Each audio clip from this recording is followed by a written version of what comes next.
4. Com um suspiro profundo e inconsciente que nem mesmo a proximidade da teletela era capaz de refrear quando seu dia de trabalho começava, Winston puxou o ditógrafo para perto de si, soprou a poeira do bocal e pôs os óculos. Em seguida, desenrolou e prendeu com um clipe 4 pequenos cilindros de papel, cuspidos pelo tubo pneumático localizado do lado direito de sua mesa. Nas paredes da baia havia 3 orifícios. À direita do ditógrafo, um tubo pneumático para mensagens escritas. À esquerda, outro maior para jornais. E na lateral, ao alcance da mão de Winston, uma comprida fenda oblonga protegida por uma grade de arame. Esta última recebia o papel a ser descartado. Fendas similares existiam aos milhares ou dezenas de milhares pelo prédio, não apenas em cada sala, mas a poucos metros umas das outras por todos os corredores. Por alguma razão, haviam recebido a alcunha de buracos da memória. Quando se sabia que qualquer documento se destinava à destruição, ou mesmo quando se encontrava por acaso um pedaço de papel usado, era ação automática erguer a tampa do buraco da memória mais próximo e depositá-lo ali, de onde era levado num torvelinho por uma corrente de ar quente às enormes fornalhas escondidas em algum lugar dos recessos do prédio. Winston examinou as 4 páginas de papel que haviam sido desenroladas, cada qual continha mensagens de 1 ou 2 linhas, no jargão abreviado, não em nova língua de fato, mas formadas em grande parte de palavras da nova língua, que se usava na comunicação interna do Ministério. Liam-se: Times 17.3.84, discurso desbem reportados de África retificar. Times 19.12.83, previsões 3PT, quarta tri 83, desacertos ver edição de hoje. Times 14.2.84, minifar desbenimensão, chocolate retificar. Times 3.12.83, reportagens de ordem dia, dupli plus desbom, refer 10 pessoas, reescrever, todamente supermostrar prearque. Com um vago sentimento de satisfação, Winston deixou de lado a 4ª mensagem. Era um trabalho intrincado e de responsabilidade, por isso devia esperar pela conclusão dos demais. As outras 3 tarefas eram rotineiras, embora a segunda provavelmente significasse se arrastar por planilhas tediosas de números. Winston discou edições anteriores na teletela e fez a solicitação das respectivas edições do Times, que deslizaram pelo tubo pneumático com apenas uns poucos minutos de atraso. As mensagens recebidas se referiam aos artigos ou às notícias que, por uma razão ou outra, deviam ser alterados ou, no jargão oficial, retificados. Por exemplo, tinha-se a impressão, segundo a leitura do Times, de 17 de março, que o grande irmão, em pronunciamento do dia anterior, previra que não haveria por ora confrontos no fronte sul anterior, previra que não haveria por ora confrontos no fronte sul indiano, mas que uma ofensiva eurasiana seria em breve lançada no norte da África. Tal como aconteceu, porém, o alto comando eurasiano lançara sua ofensiva no sul da Índia, sem incomodar o norte da África. Era necessário, portanto, reescrever um parágrafo do discurso do Grande Irmão, de tal modo que o fizesse prever a coisa que de fato ocorrera. Ou ainda, o Times de 19 de dezembro publicara as estimativas oficiais de produção de vários itens de consumo no 4º trimestre de 1983, o 6º trimestre do 9º plano trienal. A edição daquele dia trazia uma relação dos números concretos, a partir dos quais se verificava que as previsões estavam inteiramente equivocadas. Cabia a Winston retificar os números oficiais, de modo que concordassem com sua última atualização. Quanto à terceira mensagem, tratava-se de um equívoco muito simples que podia ser resolvido em questão de minutos. Em fevereiro daquele ano, o Ministério da Fartura assumira publicamente a promessa, um compromisso categórico, nos termos oficiais, de que não haveria redução da ração de chocolate durante o ano de 1984. Na realidade, como Winston estava ciente, a ração de chocolate havia sido reduzida de 30 para 20 gramas no fim daquela semana. Era preciso apenas substituir a promessa oficial por um aviso de que talvez fosse necessário reduzir a ração em algum momento em abril. Assim que Winston concluiu o trabalho com cada uma das mensagens, prendeu as correções ditografadas às respectivas cópias do Times e as depositou no tubo pneumático. Em seguida, com um movimento que, tanto quanto possível, era inconsciente, amassou as mensagens originais e quaisquer notas que ele próprio redigira e as depositou no buraco da memória para ser consumidas pelas chamas. O que acontecia então, no labirinto invisível dos tubos pneumáticos, ele não sabia dizer em detalhes, apenas em termos gerais. Tão logo tivessem sido reunidos e examinados todas as correções que porventura se fizessem necessárias a qualquer edição do Times, esse número era reimpresso, a cópia original destruída e a corrigida era arquivada em seu lugar. Esse processo de contínua alteração se aplicava não apenas aos jornais, mas a livros, revistas, panfletos, cartazes, folhetos, filmes, trilhas sonoras, quadrinhos, fotografias, a todo tipo de literatura ou documentação que potencialmente pudesse comportar qualquer sentido político ou ideológico. Dia após dia, quase minuto a minuto, o passado era atualizado. Qualquer prognóstico do partido era passível de ser corrigido mediante uma evidência documental. Do mesmo modo, jamais se permitia que permanecesse registrada qualquer notícia ou expressão de opinião em desacordo com as necessidades do momento.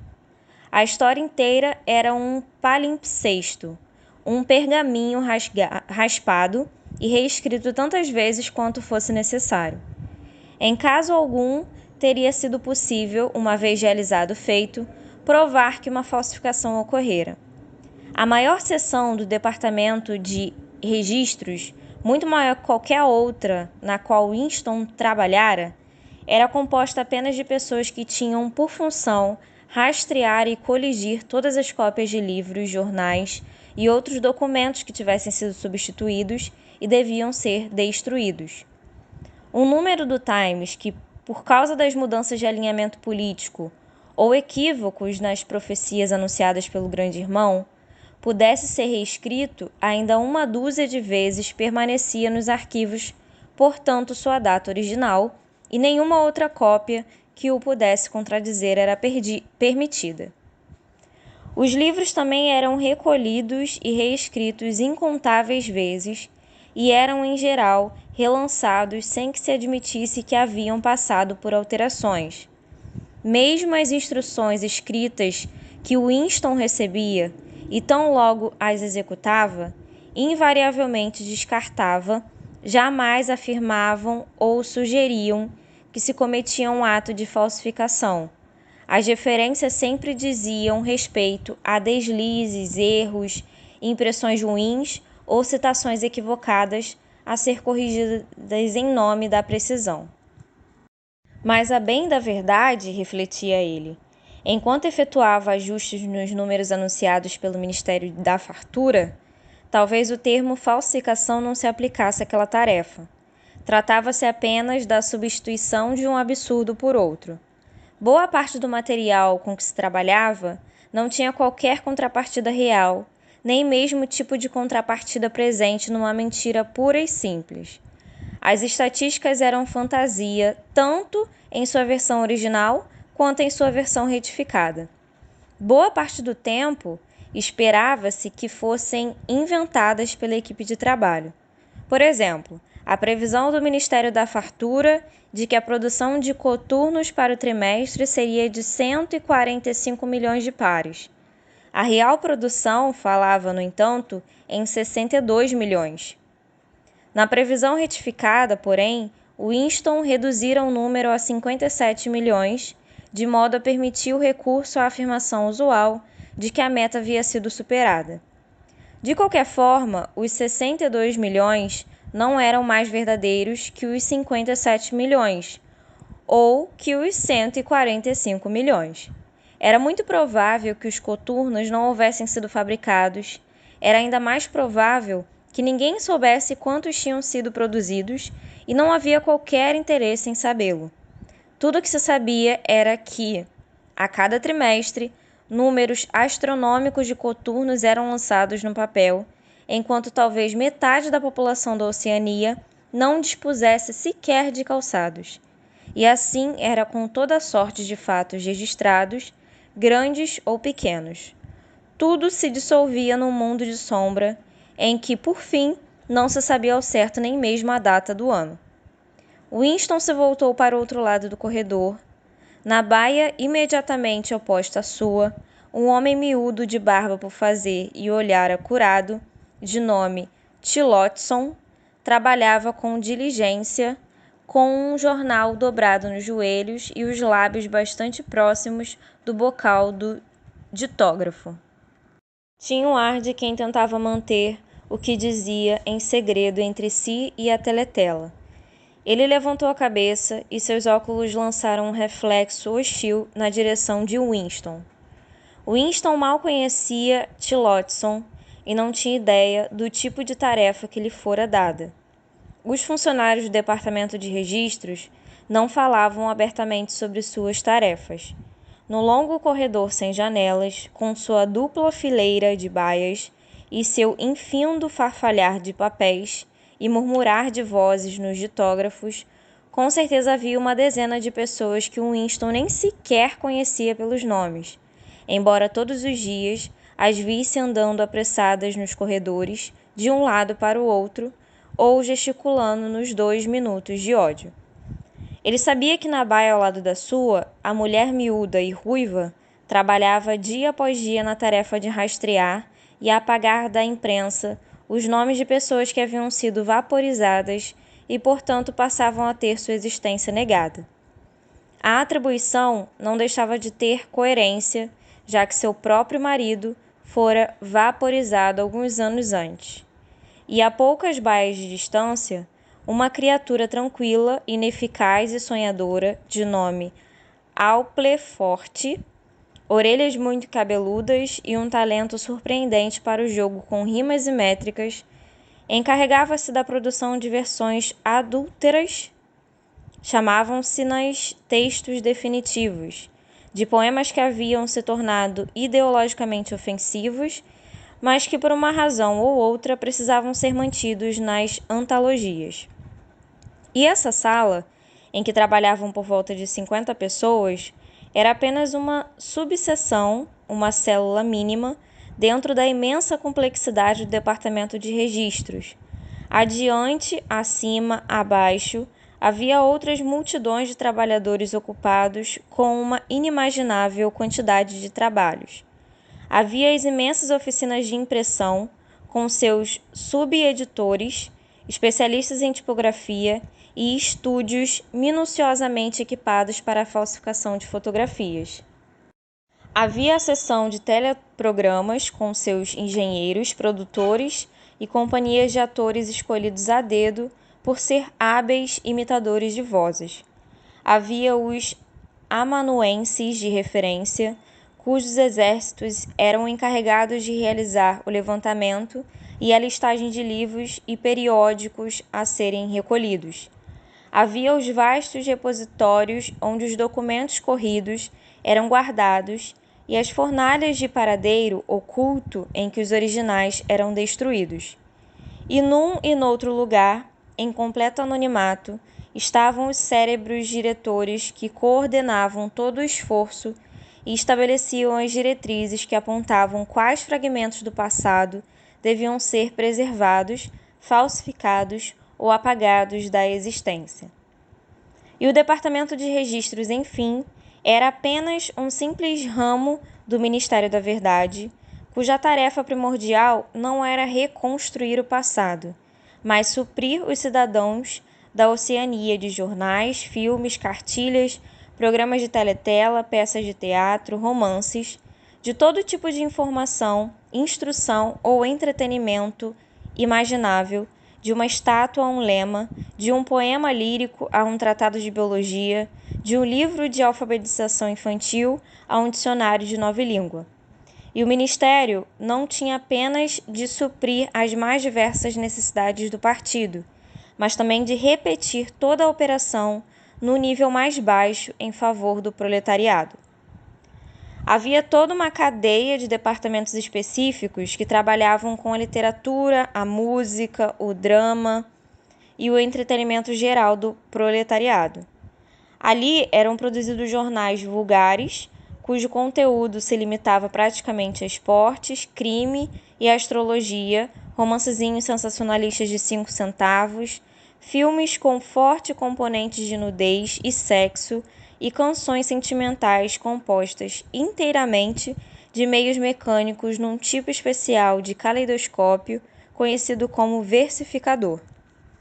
Havia até mesmo uma subseção inteira, a sex-porno, assim chamada em nova língua, dedicada à produção do tipo mais baixo de pornografia, distribuída em pacotes lacrados e que nenhum membro do partido tinha permissão de ver, exceto os que trabalhavam nela.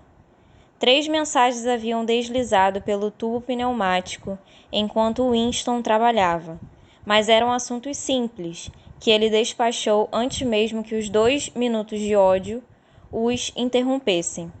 Quando o ódio terminou, Winston voltou à sua baia, tirou o dicionário da nova língua da estante, empurrou o ditógrafo a um canto, limpou os óculos e se dedicou à principal tarefa da manhã. Winston tinha no trabalho o principal prazer de sua vida. Em boa parte do tempo, a rotina era maçante, mas também havia tarefas tão difíceis e intrincadas que era possível se perder nelas, como nas profundezas de um problema matemático. Delicadas obras de falsificação, em que as únicas balizas disponíveis eram o conhecimento dos princípios do Socing e uma noção clara do que o partido queria que fosse dito. Winston era bom nesse tipo de trabalho. Houve ocasiões em que lhe foi confiada inclusive a retificação dos editoriais do Times, escritos em nova língua. Ele desenrolou a mensagem que havia sido posta de lado mais cedo. Ela dizia: Times 3.12.83 Reportagens de ordem dia, dupli plus des bons, refer des pessoas, reescrever todamente, supermostrar prearque. Em velha língua ou inglês padrão, isso podia ser traduzido como: a reportagem da ordem do dia do Grande Irmão no Times de 3 de dezembro de 1983 é extremamente insatisfatória e faz referência a pessoas não existentes. Reescrevê-la integralmente e submeter sua versão à autoridade superior antes de arquivá-la. Winston examinou o artigo com problemas. A ordem do dia do Grande Irmão, segundo se observava, havia sido inteiramente dedicada ao elogio de uma organização conhecida como FFCC, responsável pelo suprimento de cigarros e outros confortos aos marinheiros dos fortes flutuantes. Certo camarada Withers, proeminente membro do Partido Interior, havia sido objeto de especial menção e recebera a 2ª classe da Ordem do Mérito Notável. 3 meses depois, a FFCC fora dissolvida sem maiores esclarecimentos. Era possível supor que Withers e seus associados tinham caído em desgraça, mas não havia registro do assunto na imprensa e na teletela. Isso era de se esperar, uma vez que não era comum que os transgressores políticos fossem levados a julgamento ou mesmo publicamente denunciados. Os grandes expurgos envolvendo milhares de pessoas, com julgamentos públicos de traidores e crimepensadores que confessam adjetivamente seus crimes e logo em seguida eram executados, consistiam em espetáculos especiais que não corriam muito mais que uma vez a cada 2 ou 3 anos. Era mais comum que as pessoas que incorriam em proscrição no partido apenas desaparecessem e nunca mais fossem vistas. Não se tinha a menor pista do que lhes acontecia. Em alguns casos, talvez sequer estivessem mortas. Cerca de 30 pessoas conhecidas de Winston, sem contar seus pais, haviam desaparecido em algum momento. Winston passava de leve um clipe de papel sobre o nariz. Na baia oposta, o camarada Tillotson ainda se encolhia cheio de mistério sobre o ditógrafo. Ele ergueu a cabeça por um momento, de novo o reflexo hostil dos óculos. Winston se perguntou se o camarada Tillotson recebera a mesma incumbência que ele. Era perfeitamente possível. Uma tarefa de tamanha precisão nunca podia ser confiada a uma única pessoa. Por outro lado, transferi-la a um comitê significava admitir abertamente o ato de falsificação. O mais provável era que houvesse mais de 10 pessoas debruçadas em versões antagônicas ao que o grande irmão realmente dissera. E assim, algum oficial de alto escalão do partido interior poderia eleger uma ou outra versão, reeditá-la e pôr em operação os complexos processos de referência cruzadas que porventura fossem exigidos. E então a mentira escolhida passaria aos registros permanecentes e ganharia o estatuto de verdade. Winston não sabia por que Withers havia caído em desgraça. Talvez fosse por corrupção ou incompetência. Talvez o grande irmão apenas estivesse se livrando de um subordinado excessivamente popular. Talvez Withers ou alguém próximo a ele fosse suspeito de tendências heréticas. Ou talvez, o que era o mais provável, a coisa tivesse acontecido apenas porque expurgos ou vaporizações eram uma engrenagem necessária da máquina do governo.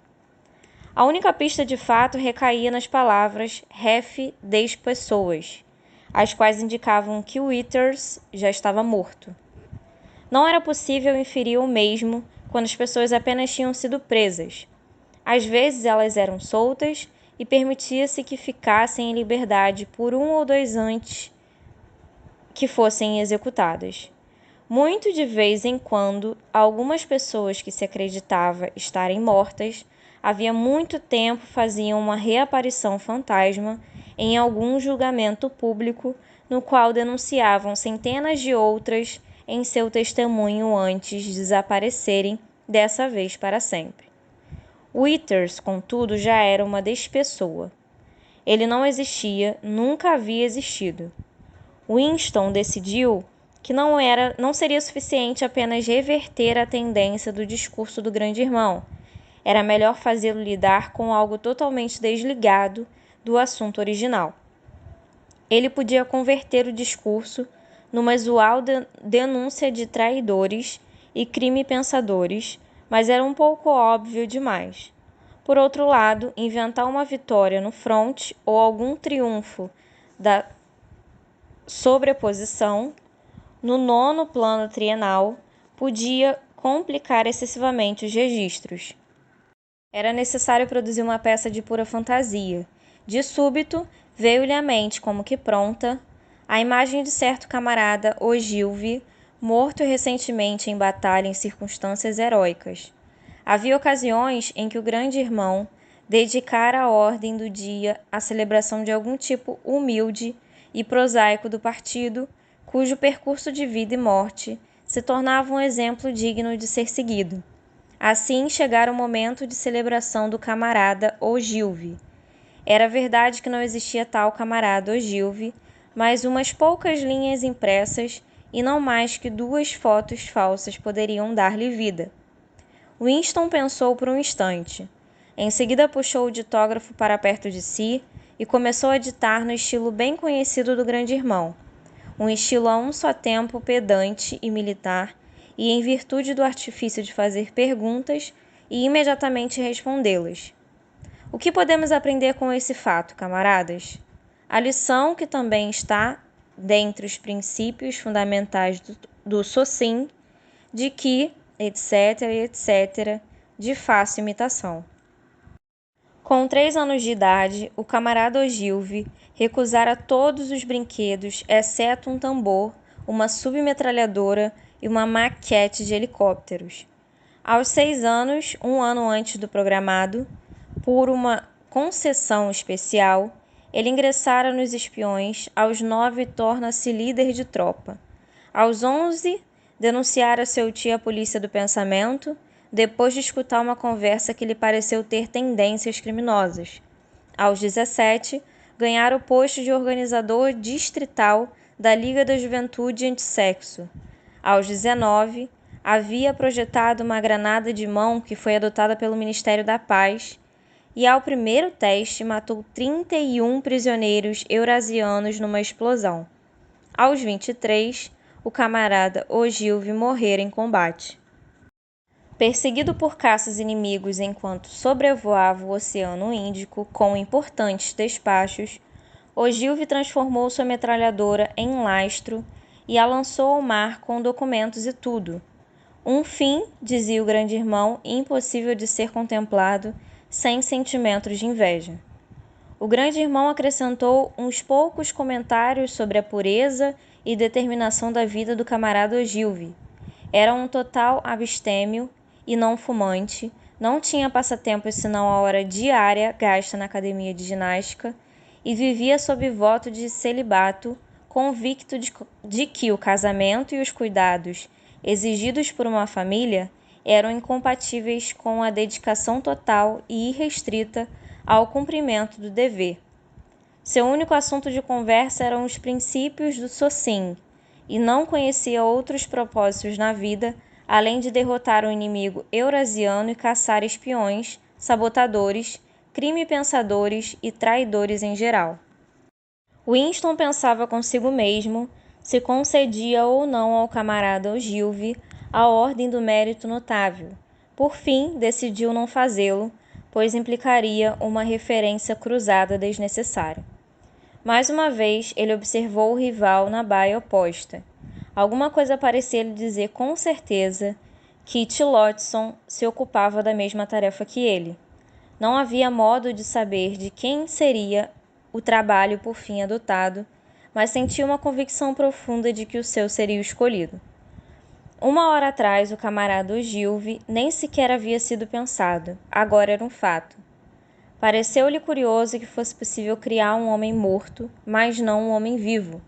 O camarada Ogilvy, que nunca existira no presente, agora existia no passado, e quando o ato de falsificação fosse esquecido, existiria com a mesma autenticidade e sob o mesmo tipo de evidência de Carlos Magno e Júlio César.